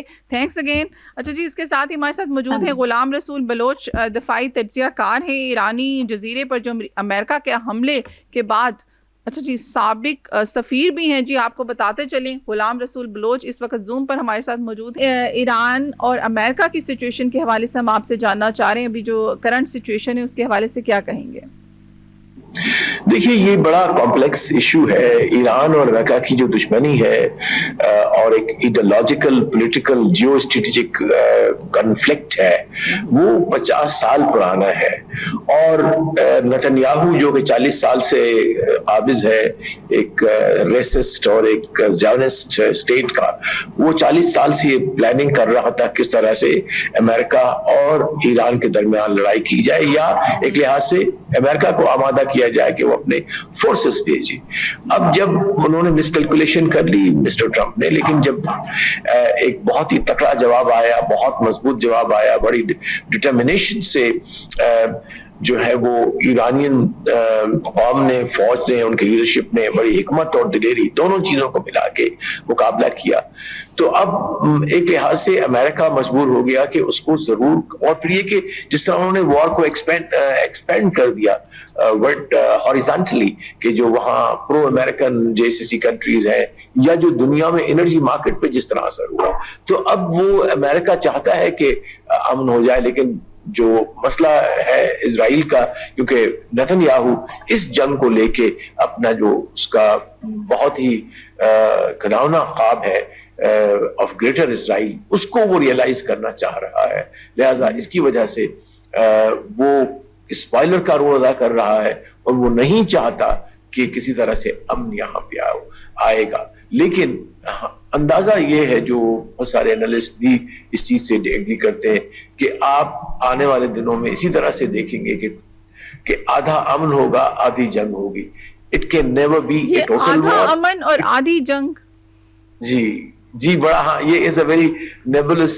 एक लिहाज से आप आधी जंग का मतलब ये कि इनकी फोर्सेस कुछ वक्त, अभी जब तक कि ये एतमाद की फिजा हो, तो ये होगा कि इनकी फोर्सेस यहाँ पे होंगे, एक दूसरे को ये अटैक करते रहेंगे और साथ साथ अमन की बातें भी करते रहेंगे, जब तक कि अमेरिका मुकम्मल तौर पे इस बात पे कन्विंस न हो जाए कि इजराइल को कैसे कंट्रोल किया जाए। बल्कि आपने भी पढ़ा होगा, हमने भी पढ़ा है कि किस तरह से जो है वो नेतन्याहू और जो लास्ट टेलीफोन कन्वर्सेशन हुई है प्रेसिडेंट ऑफ यूएस की, कि वो बड़ी तल्ख थी, बल्कि किसी हद तक तल्ख से भी आगे चली गई थी। तो लेकिन उसके बावजूद भी हमने देखा कि नेतन्याहू पास नहीं आ रहा। यहाँ पे भी लेबनान में, साउथ लेबनान में भी हमले चल रहे हैं और अमेरिका ने अब इनके हमला कर दिया है कर्ज जो उनका है आइलैंड, उसके ऊपर, और इन रिटेलिएशन में ईरान ने अमेरिकन ने पे किया। तो बड़ा खतरा जंग का रहता है इसके अंदर। लेकिन मेरा ख्याल है ओवरऑल अगर हम देखें तो थोड़ा टाइम लगेगा, वक्त लगेगा, लेकिन किसी न किसी शक्ल में कोई एग्रीमेंट हो जाएगा between Iran and the US, और होपफुली दुनिया का प्रेशर, इकोनॉमी जो दुनिया की है, खासतौर पर वो जो प्रेशर है अमेरिका के ऊपर और ट्रम्प के ऊपर, उस चीज को शायद वो एक एज अ प्रेशर काम करे और ट्रम्प जो है वो नेतन्याहू को कंट्रोल करने में कामयाब हो जाए और वो स्पॉइलर बनने से थोड़ा बाज आ जाए। जी, आप कह रहे हैं ट्रम्प जो है वो नेतन्याहू को कंट्रोल करने में कामयाब हो जाए। हमें आसार बिल्कुल नजर नहीं आ रहे, क्योंकि नेतन्याहू ने तो ट्रम्प के बयान को हवा में उड़ा दिया और लबनान पर आप देखिए उसके हमले जारी हैं और उसने अनाउंसमेंट भी कर दी है। इस हवाले से क्या कहेंगे? देखिए, इसकी जो असल वजह है वो है इजरायली लॉबी का मुकम्मल control on the levers of power in the American government. उनकी पार्लियामेंट, उनकी इवन पेंटागन, जहां जो जिसको आप जीएचक्यू कहो उनके यूएस का, तो वहां पे भी इन्होंने अपने लोग भेजे हुए हैं, ऑफिसर्स हैं। बल्कि एक रिपोर्ट थी जो कि एक यूएस एनालिस्ट था, उसने बताई कि इस हद तक उनकी इंटरफेरेंस है कि एक्चुअली वो कोऑर्डिनेशन के लिए, लेकिन बजाय कोऑर्डिनेशन करके मुदाखलत करते हैं, मीटिंग्स में घुस जाते हैं, बताते हैं अमेरिकन फौज को कि क्या करना है क्या नहीं करना। इसी तरह से मुख्तलिफ लॉबीज हैं। मीडिया में तो हमें सबको पता है, फाइनेंशियल सेक्टर में हमें सब कुछ पता है, हमें इस चीज का भी पता है कि किस तरह से अमेरिकन जो इलेक्शंस हैं उसकी फंडिंग जो ज़ियोनिस्ट लॉबी वहाँ पे AIPAC जो है वो करती है अमेरिका में, जो अमेरिकन इजरायली पब्लिक कमेटी है। तो इसमें ये मसला है, जब तक कि उस लॉबी से जान नहीं छुड़ाएंगे अमेरिकन सिस्टम, तो अमेरिका की अपनी पॉलिसी इंडिपेंडेंट मिडल ईस्ट में नहीं हो सकती। और ये काउंटर प्रोडक्टिव हो रही है, इसलिए कि अमेरिका इसमें ना सिर्फ अपना वकार खो रहा है, बल्कि अपनी एक लिहाज से जो उसका एक था कि it's a net security provider to its allies, जितने भी जिसी कंट्रीज। बट वी सॉ कि जो अभी रिपोर्ट्स आ रही हैं कि 13 के 13 जो फौजी अड्डे थे अमेरिका के JCC में, they were hit and badly hit. अभी तक हमें उनकी तफासिल नहीं आ रही, कुछ तफासिल अल जजीरा ने की है। It's disaster. वो कहते हैं कम से कम 29 से 30 बिलियन डॉलर का सिर्फ उनको नुकसान इक्विपमेंट में हुआ है या बिल्डिंग्स में हुआ है। सिर्फ एक जहाज जो ईरानियों ने, वो बड़ा हाई टेक जहाज था, 700 मिलियन का था। तो ये है कि इसमें America will have to rethink, American people have to rethink कि किस तरह से अमेरिकन टैक्स पेयर का पैसा एक ऐसी जंग में एक और मुल्क के लिए, और वो भी जो छोटा, जिसकी कोई सिग्निफिकेंस नहीं है ना डेमोग्राफी के हिसाब से ना जियोग्राफी के हवाले से। True, 100% true. अच्छा, ये साथ साथ में ये जो बयानात और मुज़ाकरात का सिलसिला चल रहा है, और वो भी साथ साथ में चल रहा है, साथ में ये उसके साथ ये अजीब मुतज़ाद बयानात भी आते हैं कि जी, और साथ में उसके जो एक्शंस हैं ट्रम्प के वो टोटली डिफरेंट होते हैं उन बयानात से। तो मुज़ाकरात के हवाले से क्या कहेंगे? ये जो ईरान और अमेरिका में मुज़ाकरात अभी भी बंद नहीं हुए, वो हो रहे हैं, उस हवाले से क्या कहेंगे? देखिए, मुज़ाकरात में पाकिस्तान ने अल्हम्दुलिल्लाह बड़ा पॉजिटिव रोल अदा किया है as a mediator along with other friends, जिसमें चाइना है, टर्किया है, सऊदी अरेबिया है, इजिप्ट है किसी एक्सटेंट में, और बाकी भी दुनिया की जितनी भी क़ुव्वतें हैं वो सब आपको अप्रिशिएट कर रहे हैं कि ये बड़ा पॉजिटिव रोल है, क्योंकि this was the only window of peace जो पाकिस्तान ने खोला है इनके लिए, अमेरिका के लिए भी, ईरान के लिए भी और JCC के लिए भी। तो अब ये कि मेरा ख्याल है अब जरूरत इस चीज की है कि जो और इफेक्टेड कंट्रीज हैं JCC की खासतौर पर, उनको they have to come forward and support this effort. वहां पे मैं खामोशी देख रहा हूं, वहां पे मैं एक लिहाज से ऐसी खामोशी है जो कि उनके अपने मुफाद में नहीं है, अमन के मुफाद में नहीं, उनके लॉन्ग टर्म। क्योंकि देखिए, ये छोटी इकोनॉमीज है, ऑयल इकोनॉमीज है, ऑयल का सप्लाई बंद हो जाता है, ठीक है, रेट बढ़ जाता है, लेकिन दे कैन नॉट प्रोसेस नहीं कर सकते। फिर उनकी जो उन्होंने बबल इकोनॉमीज अपनी बनाई थी, रियल एस्टेट की, इन्वेस्टमेंट की, टूरिज्म की, वो तो उड़ गई। और अगर मजीद और 2 महीने, 4 महीने, 6 महीने चलता है तो literally they will be back to zero. जो पहले से, जहां से इन्होंने 30 साल 20 लाइक 60 से शुरू किया, 70 से शुरू किया, 30-40 साल का जो स्ट्रगल है वो that will come to a naught. और अभी भी सुना है कि जो दुबई में पैसा था लोगों का, दे आर टेकिंग अवे, और दुबई ने कुछ रिस्ट्रिक्शन भी लगा दिए कि नहीं, आप नहीं ले जा सकते हो। लेकिन कब तक आप करोगे? लोगों का पैसा है, they last you the money, you see. So मेरा ख्याल है अभी मैं ये कहने में से मुझे कोई हेजिटेशन नहीं है कि I think there is a need for the GCC countries to come up with a clear policy जो कि अपने उनके इंटरेस्ट में है। और उनके इंटरेस्ट में यही है कि यहाँ अमन हो, यहाँ पे खित्ते में आपस में बजाय ईरान की लड़ाई जीसीसी अरब वर्सेस ईरान हो, वो नहीं होना चाहिए। तो मेरा ख्याल है Pakistan is working towards this कि यहाँ पे कोई ऐसा निजाम लाया जाए जो कि रीजनल कोऑपरेशन का हो, कोलैबोरेशन का हो, लेकिन अल्टीमेटली उनको अपना एक सिक्योरिटी स्ट्रक्चर या आर्किटेक्चर बनाना पड़ेगा और जो बाहर की कुव्वतों के ऊपर डिपेंडेंस है उसको खत्म करना पड़ेगा और इन स्पॉयलर से अपनी जान छुड़ानी पड़ेगी, जिसमें इजराइल भी है और इंडिया भी है, क्योंकि इस वक्त सबसे बड़ी जो अलायंस, अनहोली अलायंस बन रही है इस खित्ते में, वो है इंडिया और इजराइल की, दैट इज ज़ायनिज़्म की और हिंदुत्व की, और उसी से ही इस अमन को और इस खित्ते को और दुनिया को बहुत बड़ा खतरा है। जी बिल्कुल जी, ये दो शैतान जो है इनसे बहुत बड़ा खतरा है। अच्छा, ये जो ईरान ने कंडीशन रखी है उसकी लबनान की कि लबनान पर हमले रुकने चाहिए वरना मैं ये मुज़ाकरात जो है वो बंद कर दूंगा, तो आपको क्या लगता है ये कंडीशन जो ईरान ने रखी है ये फ्यूचर में कोई इसका पॉजिटिव इम्पैक्ट आएगा, कोई इसके ऊपर वाकई में एक्शन लेगा अमेरिका? देखिए, इस सवाल को समझने के लिए जरूरी कि ये क्यों कह रहा है ईरान, दैट्स इंपॉर्टेंट, या इजराइल क्यों साउथ लेबनान पे कब्जा करना चाहता है, या अमेरिका क्यों नहीं चाह रहा। देखिए, लेबनान जो है वो बड़ा अहम है ईरान के लिए, और इसलिए अहम है कि वो जो अपनी स्ट्रेटेजिक डेप्थ बनती है, क्योंकि ईरान बड़ा एक रीजनल रोल अदा कर रहा है और बड़ी कंट्री है, उसको तो रखा गया है बंद, अदरवाइज इट वुड हैव, और उसके वसाइल, उसके लोग एंटरप्राइजिंग है और natural, it is like endowed with so much of natural power, दुनिया का सेकंड लार्जेस्ट ऑयल गैस की उसके पास डिपॉजिट है, 4th 5th ऑयल रिसोर्सेज है, और 100% लिटरेसी रेट है, और साइंटिस्ट हैं, सबसे ज्यादा इंजीनियर्स हैं, सबसे ज्यादा इंजीनियरिंग यूनिवर्सिटीज हैं, और इन जालिमों ने यूनिवर्सिटीज को जाके तबाह किया है। सो इसको आप स्टॉप नहीं कर सकते, या आप थोड़ी देर के लिए रोक सकते हो, लेकिन you can not and it.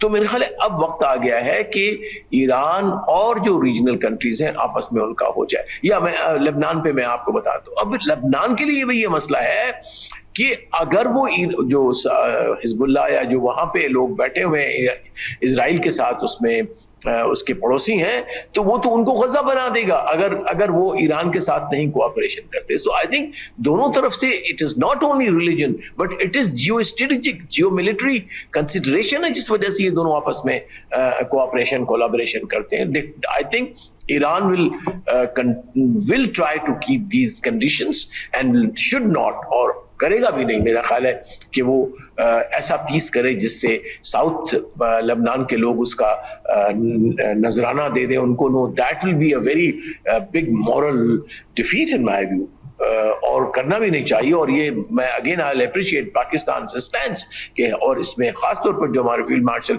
Asim Munir साहब पहली दफा जब गए ईरान, उन्होंने कहा और उन्होंने जोर दिया, और उस वक्त लेबनान में जंगबंदी को कर भी लिया था उन्होंने, एग्री उन लोगों ने, लेकिन फिर वो स्पॉइलर का अपना एक एजेंडा इजराइल का है जो चल रहा है। सो अब ये एक सवाल ये है कि अब जंग जो है ना, अब इट्स वेरी इंटरेस्टिंग कि इजराइल और अमेरिका दोनों एलाइज हैं, लेकिन दे हैव टू डिसाइड कि आपस में इनका कब ये आपस में इसको फैसला करेंगे कि अब इस अनहोली अलायंस की जो मैनिफेस्टेशन है ऑफ वायलेंस, उसको कब हमने एंड करना है। That will be the beginning of end of the conflict and long conflict in this region. Otherwise, we'll see conflict going on as long as this unholy alliance continues on these unholy wars. वैसे alliance करें, support करें, लेकिन not for the wars, not for waging war, not for killing people. Right, okay. Ghulam Sahab, अगर हम China के character की बात करें सारे सिनेरियो में, तो उसको आप कहाँ खड़ा देखते हैं कि वो क्या उसको आप इस हवाले से कहाँ देख रहे हैं कि अगर खुदा न खास्ता ये मसला और बिगड़ता है तो चाइना का क्या किरदार होगा इसमें?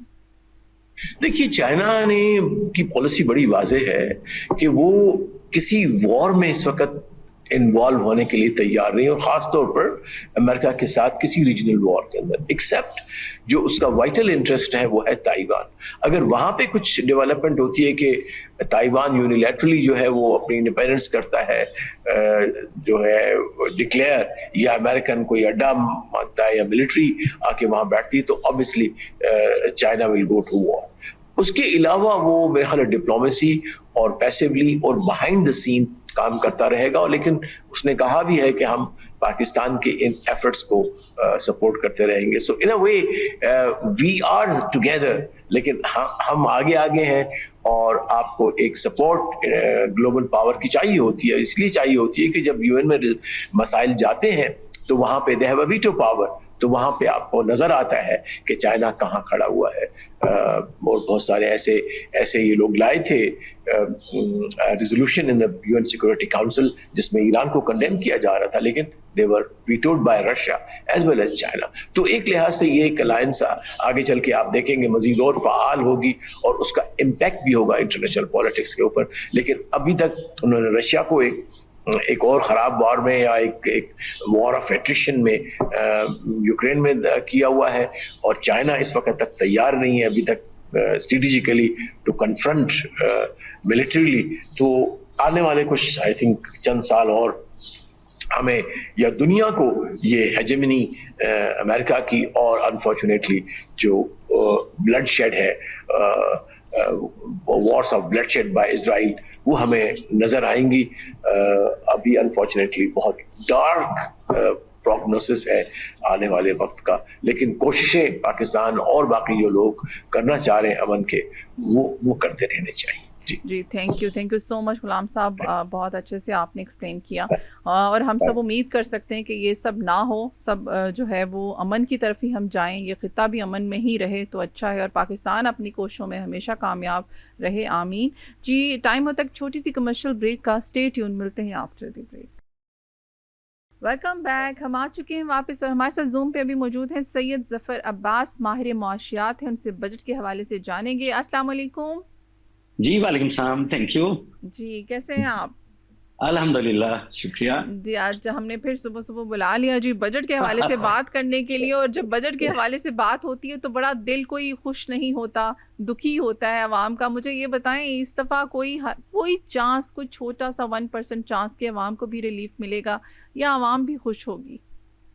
देखिए, बजट टेक्निकली तो अब अदाद शुमार का एक गोरख धंधा रह गया, वरना तो पब्लिक के लिए और जनरल जो इस वक्त लोग देख रहे हैं, बिजनेसमैन, उनके लिए बजट तो अब रोजाना है। देखें, आप देख लें ऑयल प्राइसेस आपकी इन्फ्लेशन के फिगर्स, आपके इंपोर्ट एक्सपोर्ट, ये सारे फिगर्स जो है ना अब बड़ा क्लियर है, ये चीजें जो है ना बड़ा ऑब्वियस है।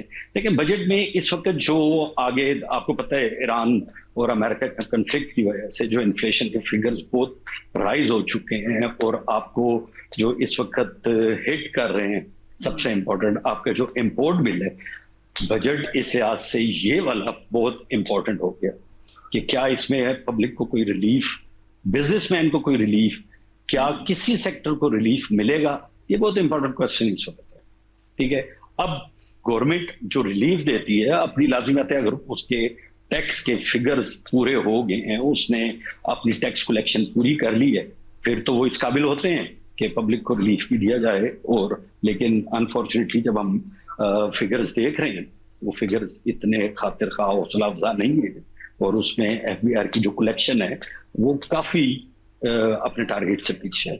तो ये वाली जो चीजें हैं ये शो कर रही हैं कि बजट में कोई किसी खास सेक्टर को दिया जा सकता है। लेट्स सी, अब आजकल जो सुनने में आ रहा है कि आप रियल स्टेट में या कंस्ट्रक्शन में कोई ऐसा फार्मूला बनाएं जिससे ये सेक्टर दोबारा रिवाइव हो, और उससे ना सिर्फ सेक्टर रिवाइव होता है बल्कि उससे आपकी अपॉर्चुनिटीज क्रिएट होती है, पब्लिक के लिए अपॉर्चुनिटीज क्रिएट होती है। इसी तरह अगर लेट्स से हम स्टॉक एक्सचेंज की बात करें, जो कि हमारा फील्ड है, उसमें अगर कैपिटल गेन टैक्स वगैरह में कोई छूट मिलती है, तो वो सिर्फ ऐसा नहीं है कि स्टॉक एक्सचेंज में जो कंपनीज हैं या जो काम कर रहे हैं उनको ही बेनिफिट है। उसके बाद आप ये देखें कि नई इन्वेस्टमेंट्स आती हैं, और उसका इम्पैक्ट जो है ना डेफिनेटली ओवरऑल पड़ता है। लेकिन इस वक्त जो सिचुएशन है, और जो मोस्ट इंपॉर्टेंट इस वक्त जो सैलरीड क्लास पर्सन है, जो कि इस वक्त पहले भी ऑलरेडी ग्राइंड हो चुके हैं इस सारी सिचुएशन में, क्या उनको कोई रिलीफ मिलेगा? उसके मुतालिक भी कुछ जो है ना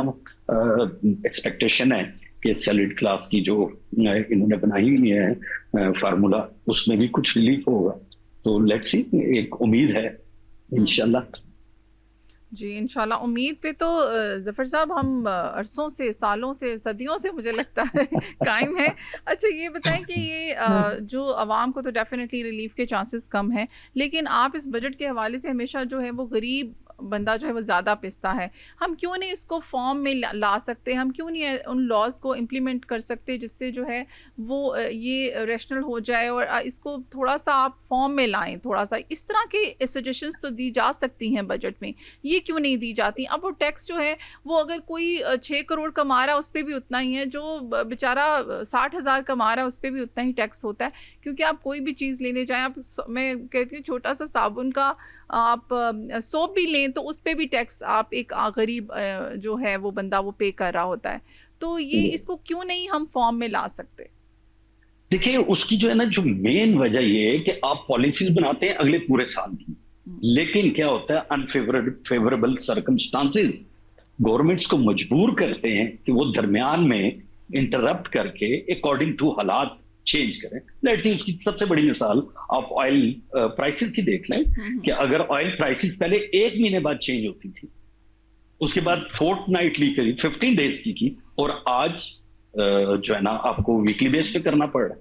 ठीक है, ये वाली चीजें जब अनफेवरेबल सर्कमस्टांसेस है तो फिर गवर्नमेंट्स को एक जो है ना ड्रास्टिक इकदाम लेने पड़ते हैं ताकि कोलैप्स से बचा जाए। तो ये वाले हालात जो है ना डेफिनेटली इंशाल्लाह जब आगे ठीक हो जाएंगे तो आप देखेंगे कि ऐसा ऐसा ये चीजें हमारी बेहतर, क्योंकि आप देखें इससे पहले इकोनॉमी की सूरत हाल कुछ बेटर आप देख सकते थे SIFC की वजह से। आपको पता है एक पूरा इकोनॉमिक रिफॉर्म्स इस गवर्नमेंट ने लिए, जिसकी वजह से मैक्रो लेवल्स पे कुछ फर्क, जो पहले भी हमेशा आपके प्रोग्राम्स में जब आते हैं तो यही बात की जाती है कि आप मैक्रो लेवल्स की बात करते हैं, जनरल पब्लिक को क्या फायदा हो, लेकिन मैक्रो लेवल्स पे लार्ज स्केल मैन्युफैक्चरिंग कंपनीज हैं, अगर आप अपनी इंडस्ट्रीज को और इनको रिवाइव करने के लिए बजट में कुछ इंसेंटिव देंगे तो उसका ओवरऑल इम्पैक्ट साल बाद 2 साल बाद नीचे तबके तक जरूर आता है, और इसका इम्पैक्ट जो है ना डेफिनेटली फील किया जा सकता था। लेकिन ये 4 महीने जो गुजर गए हैं, 95 डेज आज हो गए हैं, अनफेवरेबल सर्कमस्टांसेस है, इसलिए ये जो कमिंग बजट है इसमें अगर कोई एक्सपेक्ट कर रहे हैं किसी खास सेक्टर का किया जा सकता है, लेकिन ओवरऑल अगर आप कहें कि इन्फ्लेशन के फिगर्स अलार्मिंग हद तक काफी बढ़ चुके हैं तो बड़ा मुश्किल है। वो जो आपका सवाल है कि पब्लिक को क्या फायदा, आखिरकार अपनी पॉलिसीज को आप कंटिन्यू क्यों नहीं कर सकते, उसकी मेन वजह ये है कि आपके जो अनफेवरेबल सर्कमस्टांसेस हैं चेंज जब होते हैं तो फिर गवर्नमेंट्स को कुछ स्टेप्स लेने पड़ते हैं। अच्छा, ये जो एक्सपोर्ट पे हमारे टैक्स जो होता है जिसकी वजह से हमारी एक्सपोर्ट देखें बिल्कुल ना होने के बराबर रह गई हैं, इसके ऊपर इस दफ़ा लग रहा है आपको कि बजट में कोई अच्छी कोई बात आएगी, कोई न्यूज़ सामने आएगी कि उस पर से टैक्स कम कर दिए जाएंगे? देखिए जो टैक्सेस की सिचुएशन है, स्पेशली जो एक्सपोर्ट ओरिएंटेड हमेशा से वो जो है ना इसकी प्री बजट आपको वो सजेशन भी दे रहे होते हैं कि आप काइंडली हमें जो है ना इंसेंटिव दें ताकि हम एक्सपोर्ट बढ़ाएं। लेकिन देखिए एक्सपोर्ट बढ़ाने के लिए आपको एक्सपोर्ट ओरिएंटेड इंडस्ट्री जो है वो लगाने की भी तो जरूरत है। देखिए यहाँ पे आप देख लें पिछले एक पूरे भेड़ चाल की सिचुएशन में सोसाइटियां ये बन के आपने कहाँ पे इंडस्ट्रीज लगाई, क्या कहाँ पे आप फर्टिलाइजर अब आज भी हम इंपोर्ट कर रहे हैं, कहाँ पे आप जो है ना शुगर मिल सके। आप देखें जैसी वो सिचुएशन ऐसी क्रिएट होती है कि हमारे मुल्क में लोकल जो प्रोडक्शन है वो बढ़ जाती है, हम एक्सपोर्ट करते हैं, फिर जो एक्सपोर्ट ज्यादा हो जाती है फिर दोबारा इंपोर्ट करनी पड़ती है। मीन्स कि ये वाली सिचुएशन वो जो आपकी वाली बात है पॉलिसीज के तहत चलती है, और वो पॉलिसीज एक दिन की नहीं लॉन्ग टर्म पॉलिसीज होती हैं।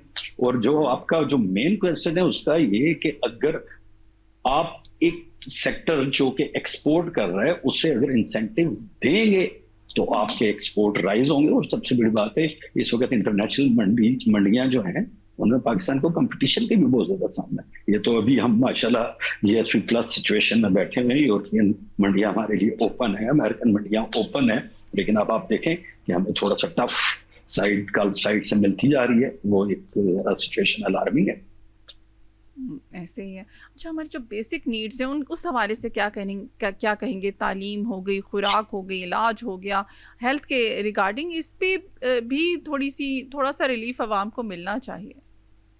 देखिए, ये तो बेसिक नीड्स हैं, और ये जो भी फी ज़माना गवर्नमेंट होती है उनको डेफिनेटली हेल्थ, तालीम और आपका जो है ना ये शोबे जो जिससे डायरेक्ट जो है ना एक पब्लिक जनरल जिसे हम कहते हैं आवाम, जो कि हम लोग हैं, वो इम्पैक्ट होते हैं, उसका डेफिनेटली अदराक करना चाहिए। क्योंकि अगर इस शोबे में देखें, आप सब्सिडीज की बात करते हैं बड़े शोबों में, लेकिन आप सेहत के मामले में क्यों नहीं जाते, जहां पे इतना इम्पैक्ट नहीं है कि आपको इतना पैसा नहीं चाहिए कि पब्लिक को जो है ना, लेट्स सी सेहत कार्ड है, वेरी गुड इनिशिएटिव, लेकिन उससे जो है गरीब बंदा मुफ्त इलाज करा लेता है और गवर्नमेंट उसको डेफिनेटली अपनी जेब से कॉस्ट देगी, तो इसको बढ़ाना चाहिए। इसी तरह आप देख लें बेनजीर इनकम सपोर्ट जो प्रोग्राम है, वो भी एक इंसेंटिव है कि जो गरीब घराने हैं उनको जो है ना एक इमदाद मिल रही है, लेकिन इसको थोड़ा सा ब्रॉडर बेस पे जाना चाहिए कि कुछ ऐसी सिचुएशन भी होनी चाहिए कि हम लोग बजाय इसी सिचुएशन को बार बार कि अच्छा एक मंथली या वो दें, तो आप उनको हुनर की साइड की क्यों नहीं लाते, जहाँ पे वो सेल्फ सफिशिएंट होके इस रिलायंस जो आप पे कर रहे हैं उससे खत्म होके खुद जो है ना इन चीजों के, तो ये डेफिनेटली थोड़ा सा पॉलिसीज का भुगतान है कि आप जो है ना ऐसी पॉलिसीज लाएं कि पब्लिक जो है वो हुनरमंदी की तरफ जाए, ना कि एक की जो है ना सिचुएशन में आप रखें। डेफिनेटली ऐसा ही है कि इसकी भी पॉलिसीज जो है ना वो होनी चाहिए, और इन चीजों में कोई इतना ज्यादा इम्पैक्ट सब्सिडीज नहीं है कि जिसकी वजह से जो है ना गवर्नमेंट को बहुत ज्यादा प्रेशर है। सब्सिडीज तो देखिए ना आप, जब आप बिजली की बात में देते हैं, पेट्रोल की बात में, लेट्स सी आज जब हम पेट्रोल और डीजल की बात करते हैं तो वहां पे आप जो टैक्सेस की शरह वो इतनी हाई है, अगर आप वो टैक्सेस की शरह जिनको ले कह रहे हैं वो अगर कम की जाए तो उससे डेफिनेटली आप पब्लिक को तो रिलीफ दे सकते हैं। आज भी अगर पेट्रोल 378-380 रुपए के करीब है, लेकिन उसमें ये देखें कि आप टैक्स कितना है, लेवी कितनी है, अगर उस पर आप रिलीफ देंगे तो डेफिनेटली उसका इम्पैक्ट आपके इन्फ्लेशन के फिगर से भी आएगा। बिल्कुल ऐसे ही है। अच्छा, ये जो अगर हम बात करें गवर्नमेंट एम्प्लॉयज़ की, तो उनकी हर बजट में जो होती है थोड़ी सैलरीज इंक्रीज होती हैं या उनको फ़ायदा होता है। प्राइवेट सेक्टर के लिए इस दफ़ा क्या आ रहा है बजट में? देखिए, गवर्नमेंट सेक्टर्स तो लाजिम बात है जनरली 10% के करीब जो है ना उनको रिलीफ मिलेगा, लेकिन अनफॉर्चुनेटली जितनी इन्फ्लेशन राइज हो चुकी है 10% तो कुछ भी नहीं है।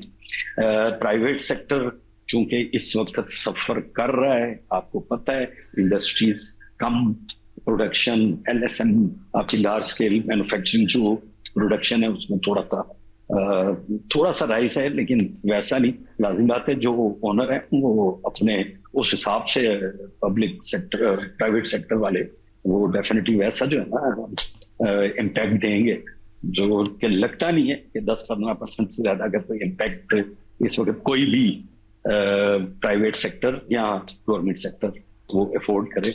लेकिन बहरहाल इन्फ्लेशन के फिगर चूंकि अलार्मिंग हद तक बढ़ चुके हैं, तो इसलिए ये 10% का रिलीफ शायद पब्लिक को कुछ भी रिलीफ ना दे सके, अनफॉर्चुनेटली। जी, thank you so much Zafar साहब, आपने बहुत अच्छे से आके एक्सप्लेन किया। बस वही बात है जी, हम फिर भी उम्मीद पे ज़िंदा हैं, दुआओं पे ज़िंदा हैं, और हमारी दुआ यही है कि ये जो बजट है बस कुछ ऐसा हो जाए, अब मिरेकल ही हो जाए जी, कि आवाम को रिलीफ मिल सके, क्योंकि आवाम को बजट समझ नहीं आता, आवाम को अकाउंटिंग नहीं आती, आवाम फाइनेंस में इंटरेस्ट नहीं रखती और हिसाब किताब में नहीं रखती, IMF में नहीं रखती, वो सिर्फ इस बात पे रखती है कि क्या उसको बेसिक नीड्स मिल रही हैं इस मुल्क में कि नहीं मिल रही। बस उसके लिए हम दुआ कर सकते हैं और हुकूमत से सिर्फ रिक्वेस्ट कर सकते हैं। Thanks again. जी, तो नाजरीन, आपके साथ कुछ जो है न्यूज़ जो है ये क्लाइमेट चेंज के हवाले से मैं शेयर करना चाह रही हूँ। आलमी मौसमियाती इदारे की जो वार्निंग आई है कि गर्मी की नई लहर और गैर मामूली बारिशें जो हैं वो मुतवक्को हैं। तो आप देखिए कि ये हो रहा है, अभी दिन में कितनी शदीद गर्मी है, और जैसे कल इतनी शदीद गर्मी थी कि आप धूप इतनी तेज़ थी, हीट वेव बहुत था, लेकिन जब शाम हुई तो कैसे वो इतना एकदम से वेदर इतना इंटेंसिटी पे चला गया कि वो बारिश भी हो रही है, क्लाउड्स एकदम से आ गए और वो तूफ़ान इतना तेज़ तो ये हो रहा है। तो प्लीज़ अपना बहुत ज़्यादा ख्याल करें, ख़ासतौर पे वो लोग जो नॉर्दर्न एरियाज़ की तरफ जा रहे हैं। वर्ल्ड मीटरोलॉजिकल ऑर्गेनाइजेशन जो है WMO ने ख़बरदार किया है कि जून से अगस्त के दौरान गर्म मौसमी रुझान एल नीनो की तश्कील का 80% इम्कान है, जिसके बायस दुनिया भर में शदीद जो है वो मौसमी वाक़यात, गर्मी की लहरों, खुश्क साली और गैर मामूली बारिशों के ख़तरात बढ़ सकते हैं। अक़वाम मुत्तहिदा के मौसमियाती इदारे के मुताबिक इस्तवाई बहरुल काहिल के गर्म समुद्री पानियों की वजह से एल नीनो की सूरत हाल तेज़ी से तश्कील पा रही है, जो आलमी सतह पर दर्जा हरारत, बारिशों और हवाओं के निज़ाम पर नुमायाँ असरात मुरतब करेगी। नवंबर तक इसके नमूदार होने का इम्कान 90% या इससे भी ज़्यादा है। पेशतर मॉडल्स के मुताबिक ये कम अज़ कम दरमियानी शिद्दत का और मुमकिना तौर पर ताकतवर एल नीनो साबित हो सकता है। एल नीनो एक कुदरती मौसमियाती मज़र है जिसके दौरान बस्ती और मशरकी इस्तवाई बहरुल काहिल के सतही पानी मामूल से ज़्यादा गर्म हो जाते हैं। तो देखिए, क्लाइमेट चेंज जो है वो अपना असर दिखा रहा है और आप सबको करना क्या है जी, अपना बहुत ज़्यादा ख्याल रखना है। जहाँ पर भी हों, जब मौसम की इंटेंसिटी जो होती है उसमें कोशिश करें कि आप जो है वो घरों में हों या सेफ़ साइट पर हों। अच्छा जी, शहरी परिंदे जो हैं वो उनके बारे में एक चीज़ बड़ी मज़े की इंटरेस्टिंग सी न्यूज़ है मेरे पास, तो मैंने सोचा आप लोगों के साथ शेयर करती हूँ। शहरी परिंदे मर्दों से ज़्यादा औरतों से डरते हैं। तहकीक में दिलचस्प इंकशाफ हुआ है जी। एक नई तहकीक में ये इंकशाफ हुआ है कि शहरों में रहने वाले परिंदे मर्दों के मुकाबले में ख़वातीन की मौजूदगी में ज़्यादा खौफज़दा होते हैं। दिसंबर 2025 में पीपल एंड नेचर नामी जरीदे में शाया होने वाली इस रिसर्च के दौरान जो मुहक्किकीन हैं उन्होंने 5 यूरोपीय ममालिक के शहरों में पाए जाने वाले परिंदों की 37 जो है डिफरेंट टाइप्स का मुशाहिदा किया और नताइज में ये बात सामने आई कि ये परिंदे मर्दों के मुकाबले में ख़वातीन के करीब आने पर जल्दी उड़ जाते हैं। परिंदे अपने करीब आने वाले इंसानों की जिन्स में फ़र्क कर सकते हैं। मुहक्किकीन ने इस रिसर्च के दौरान इस बात का बागौर जायज़ा लिया कि कोई भी परिंदा किसी इंसान के करीब आने पर कितने फासले से अपनी जगह छोड़कर उड़ने का फ़ैसला करता है। इस तहकीक के दौरान ये नतीजा सामने आया कि ख़वातीन के मुकाबले में मर्द हज़रात औसतन 1 मीटर ज़्यादा करीब पहुँचने तक परिंदों को पुरसकून रखने में कामयाब रहे जी। तो जो मर्द हज़रात हैं, यानी परिंदे भी पहचानते हैं कि जी ख़वातीन बहुत तंग करने वाली, वैसे ख़वातीन करती भी ऐसे, वो परिंदों को ऐसे प्यार करेंगी, उनको तंग करेंगी ना, तो वो बेचारे तंग होते हैं, शायद उनको पता चल जाता है ये तो हमें तंग करने वाली हैं, तो इसलिए वो कंफर्टेबल बिल्कुल फ़ील नहीं करते जी। ये ख़वातीन के लिए है, तो आप बिल्कुल तंग ना करें। ख़वातीन कहाँ कहाँ बदनाम हो रही हैं जी। नहीं हो। नेक्स्ट न्यूज़ की तरफ चलते हैं जी। अमरीकी शख्स को एक्सपायरी से चंद दिन कबल पुरानी पतलून से $5.9 मिलियन का लॉटरी टिकट मिल गया। ये मिरेकल्स कहाँ होते हैं जी, ये मिरेकल हम सबको चाहिए। अमरीकी रियासत न्यू जर्सी में एक शख्स को अपनी पुरानी पतलून से तकरीबन $5.9 मिलियन का लॉटरी टिकट मिल गया। हैरानकुन बात यह है कि ये टिकट 1 साल से पुरानी पतलून की जेब में पड़ा था और उसकी मियाद ख़त्म होने में सिर्फ 8 दिन बाकी रह गए थे। शहरी ने गुज़िश्ता साल मई में एक पेट्रोल पंप से पिक 6 लॉटरी टिकट ख़रीदा था, मगर बाद में वो टिकट गुम हो गया और शहरी उसे मुकम्मल तौर पर भूल गया। हाल ही में लॉटरी हुक्काम ने ऐलान किया कि $5.9 मिलियन मालियत का जीतने वाला टिकट अभी तक क्लेम नहीं किया गया। ये खबर सुनकर शहरी को शक हुआ, क्योंकि जीतने वाला टिकट उसी पेट्रोल पंप से फ़रोख्त हुआ था जहां से वो अक्सर टिकट खरीदता था। उस शख्स ने घर वापस जाकर अपनी तमाम चीज़ों की तलाशी लेना शुरू की और आखिरकार उसे एक पुरानी पतलून की जेब से लॉटरी टिकट जो है वो मिल गया जी। तो देखें जी, मिरेकल्स होते हैं लेकिन बहुत कम होते हैं। अब इन मिरेकल्स के सहारे मत जिए, मेहनत करें। इसका ये मतलब नहीं है, ऐसी इंटरेस्टिंग न्यूज़ आती रहती हैं, लेकिन इसका ये मतलब नहीं है कि वो हर एक के साथ होंगी। आप मेहनत करेंगे उसका मिरेकल ज़रूर होगा। तो इस खूबसूरत सी सजेशन के साथ आप सबसे इजाज़त चाहूँगी। अल्लाह हाफ़िज़।